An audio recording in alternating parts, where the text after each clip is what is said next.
I'm an ape. I'm on Planet of the Apes. And today we're going to look at the action figures to the god-awful 2001 Planet of the Apes movie. God help me get through this video. Now, growing up as a Generation X kid, I was a fan of Planet of the Apes.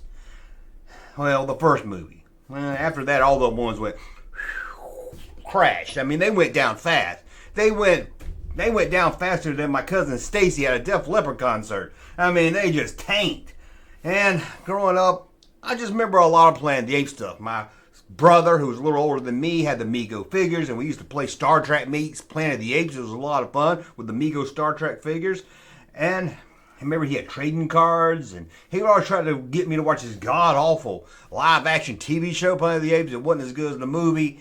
And then maybe a cartoon I could never get into either. But with the first movie with Charlton Heston, that was my Planet of the Apes. As I grow up, I would watch it on TV every now and then, hoping it was the original and not one of the sequels, because they were horrible. And throughout this time, you would always hear rumors that they're going to remake Planet of the Apes. Planet of the Apes is coming back. They're remaking it. And, you thought, why? Why? It's a classic. Leave it alone. Why? And I said, well, maybe they'll do like a sequel, really a real sequel to it. But as the 90s came to an end and a new decade started, we found out Tim Burton was going to direct Planet of the Apes. And at first you were like, oh my God, Tim Burton. This is back when we got excited about a Tim Burton movie. When Tim Burton made good movies. Before he made all these movies he makes today. Anyway, back when he made stuff like Ed Wood, Mars Attacks. Don't you say nothing bad about Mars Attacks. No. Pee-wee's Big Adventure, Beetlejuice, Batman, and Batman Returns. I mean, Tim Burton, he was great. I almost got it with Scissorhand. Okay, anyway, the filmography of Tim Burton, and he made a lot of good stuff. But it seems like after Planet of the Apes is when it all just started to go, started to just get bad. Anyway, found out he was going to make Planet of the Apes, and he got pretty excited. He's like, who's going to play the main character, the Charlton Heston character? And then we found out it's going to be damn Marky Mark. Yeah. Mark Wahlberg. But at this time, he was starting to transition from that, that cracker rapper into an actor. And he was going to say, okay, we'll see where this goes. We see where this goes. Damn, did we find out where it went? It went straight into the toilet. He played Leo. I had to look up his name. Does anybody remember his name? Most of you probably don't even remember this damn movie. But most of you probably don't.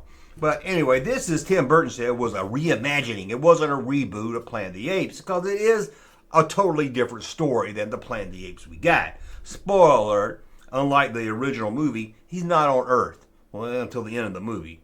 Which doesn't make any sense. Okay, again, big spoiler alert. And then this movie, 2001... He leaves the monkey planet, ape planet I should say, and goes to Earth and finds out that the bad guy, the bad ape from the movie, has now become the Abraham Lincoln of Earth. And I guess he got a time machine and he came back, but I don't know how he made all the apes into people. Okay, you don't supposed to think about this too much. Although a lot of people was upset with the ending. I thought it was stupid. It does go along with the original book. In the book, that's how it ends. The guy's not on a planet of monkeys. I mean, he's not on Earth. He's on a whole planet of monkeys. And he comes back to Earth, and now Earth is nothing but monkeys. Or apes. I don't know why I keep saying monkeys. Sorry. But, getting carried away here. Anyway, I was going to tell you a plot summary of this movie, but you don't want to hear about it. Trust me. Anyway, Mark Wahlberg ends up on this planet of the apes, and runs into a lot of people. He runs into a Paul Giamatti ape. A Paul Giamatti ape. Then he runs into Charlton Heston, but Charlton Heston is now an ape. And then, wouldn't you know, guess who else he runs into? Chris Christopherson, the Highwayman himself. That's one wacky movie. I tell you what, it's wacky.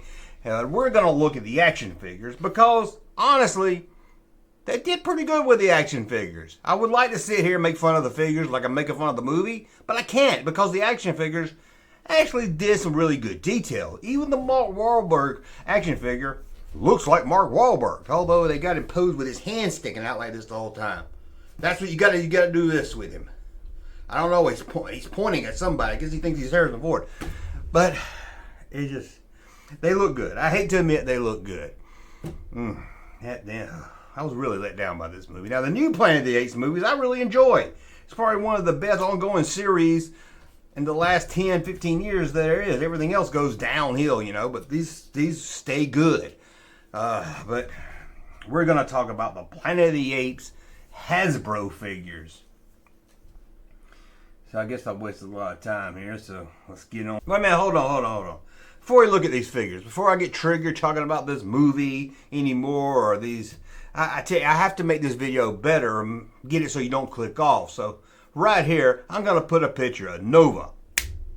Remember her? She was a character from the first movie, Charlton Heston's woman they met.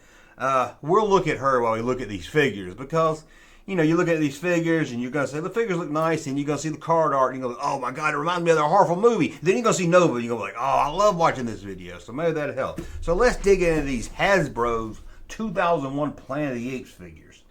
And let's start with the humans. Here is Leo Davison. As I said, he's always pointing. I don't get it. Why is he always pointing at something?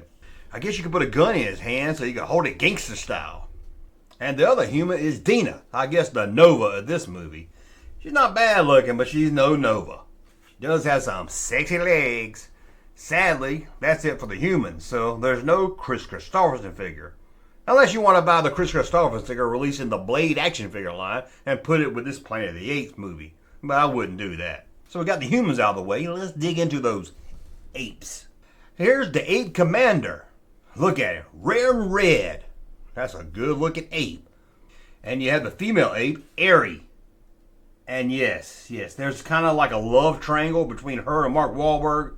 It's very disturbing, because to her, humans are like dogs, or like the pets of the universe, or pets of the planet. It's very disturbing, very disturbing. So let's move on. Man, here's Adder. Adder? I really hope I said that name right. You'll let me know if I didn't. Trust me, you will. But there he is, Adder. He's kind of like the warrior of the apes. Now, the main bad guy, here's Tim Roth's character, General Theed. Here he is, and he comes riding on a horse. And one of the other apes is Crawl.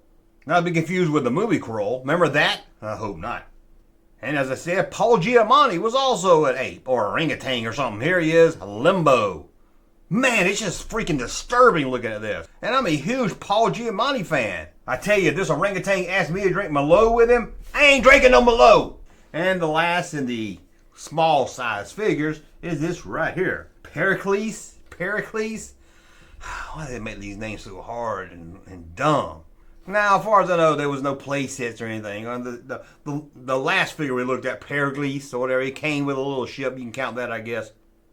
But there was no play sets and no real ships or anything. But there was a line of 12-inch figures.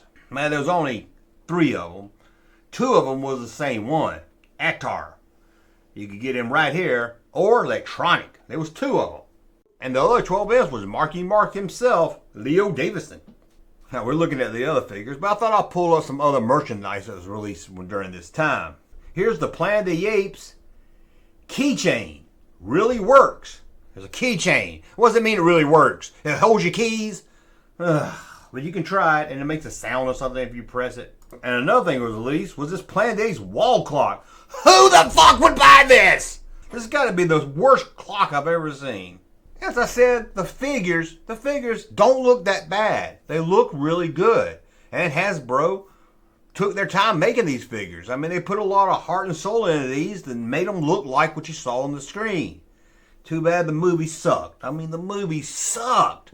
But what about Planet of the Apes 2001 action figures today? Are they worth a lot of money? I should have said they're worth a lot of bananas. Get it? Because apes like bananas. I should have said, are they worth a lot of... Let's try... Start.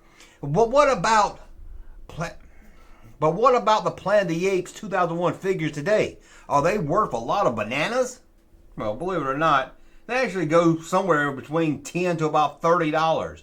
I was kind of shocked at myself. I thought they were going to go for like 99 cents or not sold at all. I mean, they're not going for outrageous prices, but for something in 2001, I'm surprised they've held this much value. I don't know if you can call that a lot of bananas. Maybe you can call it a bundle of bananas.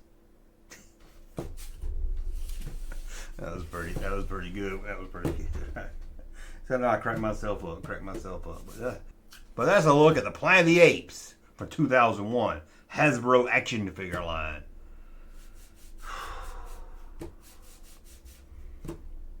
Maybe one day I can talk about an action figure line I actually fucking like. Hey, Junkman channel popping though. Thank you, sir, for that unsolicited testimony.